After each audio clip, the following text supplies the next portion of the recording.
हम आपको पढ़ाने जा रही हूँ 5वीं कक्षा से व्याकरण, जिसका नाम है भाषा, लिपि और व्याकरण। बच्चों, आपने देखा होगा कि लाल बत्ती होते ही सब अपने अपने वाहन को रोक देते हैं।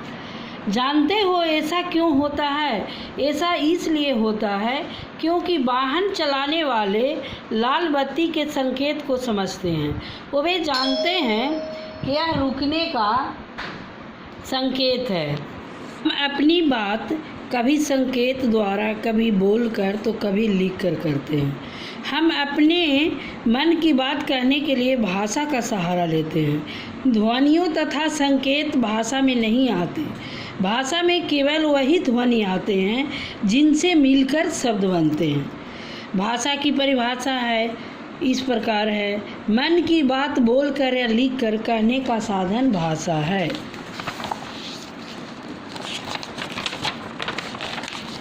भाषा के दो रूप होते हैं, मौखिक बोलकर यानी लिखित लिखकर। मौखिक, जब हम बोलकर अपने विचार को प्रकट करते हैं तो उसे मौखिक भाषा कहते हैं। लिखित, जब हम लिखकर अपनी बात दूसरे तक पहुंचाते हैं वह भाषा लिखित रूप कहलाता है। हिंदी तथा अन्य भाषाएं। संसार में अनेक भाषाएं बोली जाती है। जापानी, चीनी, अंग्रेजी, जर्मन, रूसी, उर्दू आदि। हमारे देश भारत में भी अनेक भाषाएं बोली जाती हैं, जिनमें से कुछ निम्न इस प्रकार दिया गया है। राज्य और भाषा: महाराष्ट्र में मराठी, बंगाल बंगला, उड़ीसा उड़िया, कर्नाटक कन्नड़, तमिलनाडु तमिल, कश्मीर कश्मीरी, पंजाब पंजाबी, केरल मलयालम, आंध्र प्रदेश तेलुगु, उत्तर प्रदेश हिंदी। हिंदी हमारी राष्ट्रभाषा है। हम हर वर्ष 14 सितंबर को हिंदी दिवस मनाते हैं। इस दिन हिंदी को राष्ट्रभाषा का स्थान मिला था। हिंदी बहुत राज्यों में बोली जाती है। बोली भाषा का क्षेत्रीय रूप है जिसे बोली कहा जाता है। यह आम बोलचाल की भाषा है जो हर प्रांत, हर गांव में बदलती रहती है। बोली क्षेत्र का सीमित होता है। बोली का प्रयोग केवल आम बोलचाल के लिए ही किया जाता है। लेखन कार्य व साहित्य रचना में इसका प्रयोग नहीं होता है। लिपि भाषा 10 रुपये हिंदी, 10 रुपये इंग्लिश में कहते हैं, अंग्रेजी में कहते हैं, उर्दू में इसको इस प्रकार कहते हैं। बच्चों, ऊपर लिखे शब्दों को पढ़ो। यहाँ अलग अलग भाषाओं में 10 रुपये लिखा गया है। हर भाषाओं को अलग अलग तरह से लिखा जाता है। लिखने के यह ढंग लिपि कहलाता है। भाषा को लिखने का ढंग लिपि कहलाता है। हिंदी देवनागरी लिपि में लिखी जाती है, अंग्रेजी रोमन में, उर्दू फारसी में लिखी जाती है तथा पंजाबी गुरुमुखी में लिखी जाती है। संस्कृत, गुजराती, मराठी भाषा की लिपि भी देवनागरी है। भाषा और व्याकरण: भाषा केवल शब्दों का समूह नहीं है। भाषा में अनेक अर्थ होते हैं तथा ये शब्द वाक्यों में एक व्यवस्था से प्रयोग किए जाते हैं।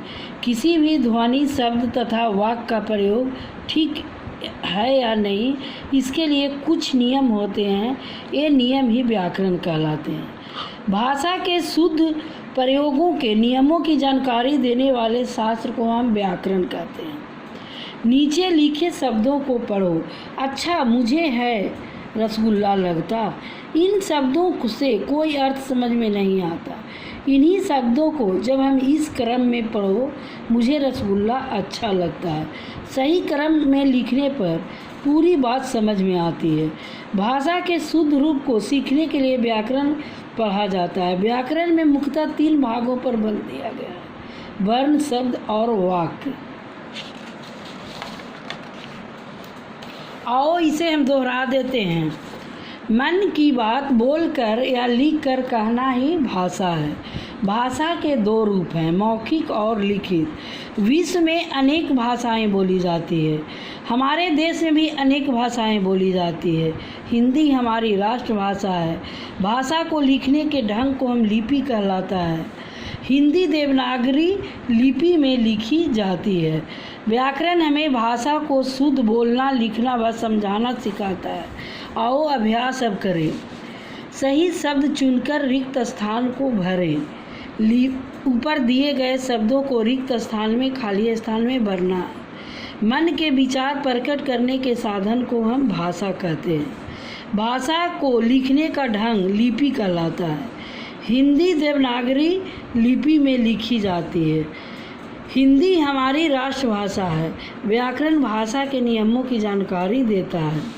नीचे लिखे लिपि चिन्हों को रेखा खींचकर उसके नाम से जोड़ो।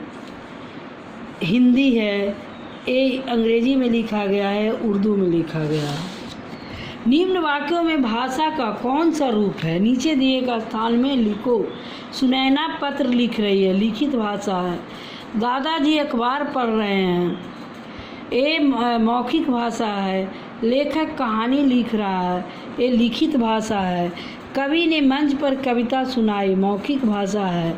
नानी हमें रोज़ कहानी सुनाती है, ये भी मौखिक भाषा है।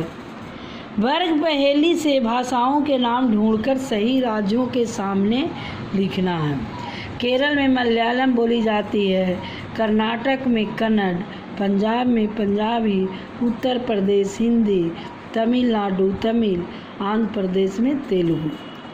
वर्ग में भारत विश्व की भाषाएं लिखी हैं, उन्हें छांटकर अलग अलग लिखो। ये जो दिया गया है इसमें से दोनों अलग करके लिखना है, कौन भारतीय भाषा है और कौन विदेशी भाषा है। तमिल में तमिल, कश्मीरी, कन्नड़, पंजाबी, मलयालम ये भारतीय भाषाएं हैं। जापानी, रूसी, जर्मन, अंग्रेजी, चीनी ये सब विदेशी भाषाएं हैं।